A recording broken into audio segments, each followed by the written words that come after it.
தீய சக்தின்னு சொல்றீங்களே, இவங்க இவ்வளோ நல்ல திட்டங்கள்ல இவ்வளோ பெனிஃபிட்டை வாங்கிட்டு ஸ்டாலின் ஏமாத்தினீங்களே, முதுகுல குத்துறீங்களே, இது உங்களுக்கு மனசாட்சி இருக்குதா?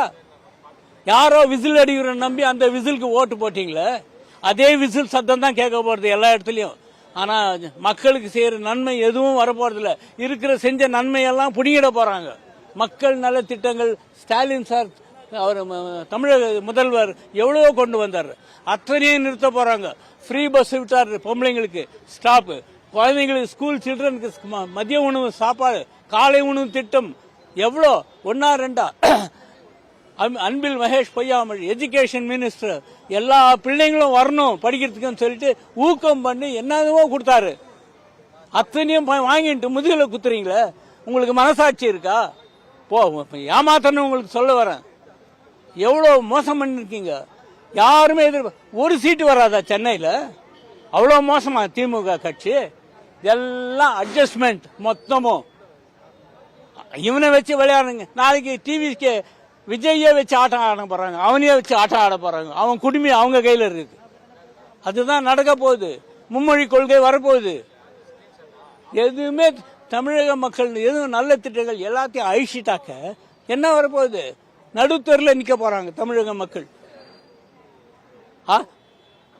6 மாசம் 3 மாசம் முன்னாலே அவர் எல்லா இதுலயும் அக்கௌண்ட்ல 5000 ரூபாய் எவ்வளவு போட்டாரு? 6000 ரூபாவா? 6000 ரூபாய் 5000 ரூபாய் வாங்கி சாப்பிட்டுட்டு அவர் முதல்ல குத்துறீங்களே, நீங்க தின்ன சோறு ஜீரணம் ஆகுமா? உங்களுக்கு நல்ல சாவு வருமா? சரி, இல்ல வயிறு எரியுதுங்க. இதெல்லாம் இந்த மாதிரிலாம் பண்ணா நியாயமா யார் வேணாலும் ஜெயிக்கிட்டோம்.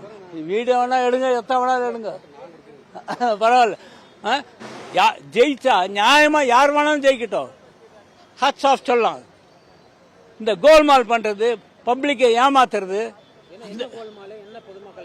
என்னத்துக்கு வெளியூர்ல இருந்து கொண்டாந்து நீங்க எலெக்ஷன் சூப்பர்வைசர் நியமிக்கணும்? இங்க இருக்கிறவங்களுக்கு இது இல்லையா? திறமைசாலிங்க இல்லையா? அவங்களாம் மடமண்டையா? நார்த் இந்தியாவில் இருக்கிறவங்க புத்திசாலிங்களா? அவங்க தான் பெரிய மரமண்டைங்களே. அதெல்லாம் சொன்னேன். அச்சா 5:30 மணிக்கு காசு வாங்கினீங்களா? ஒரு எழுந்து போட்டாரு. ஒரு நன்றி, ஒரு விசுவாசம் என்னமே இல்லாத ஜனங்களுக்கு மோசம். இந்த ஆட்சி நிலைக்காது. இந்த ஆட்சி 6 மாசம் முன்னாலே சொன்னாரு யாரு? அமித்ஷா, நான் திமுக கண்டினியூ பண்ண விட மாட்டேன், திராவிட முன்னேற்ற கழுத்தை அழிச்சிட போறேன்னு. இதுதான் ஆரம்பம், அழிவின் ஆரம்பம். அரசன் அன்று கொள்வான், தெய்வம் நின்று கொள்ளும். இது வேத வாக்கு. இது இன்னைக்கு ஜெயிச்சிருக்கலாம். யாரு? மத்திய அரசுல இருக்கிறவன் இவனை வச்சு ஆட்டம் ஆடி அவங்க கையாலேயே அவனுக்கு அழிவு வர போறது. அதுதான் நிஜம். அவ்வளவு. என் பேர் ரகு.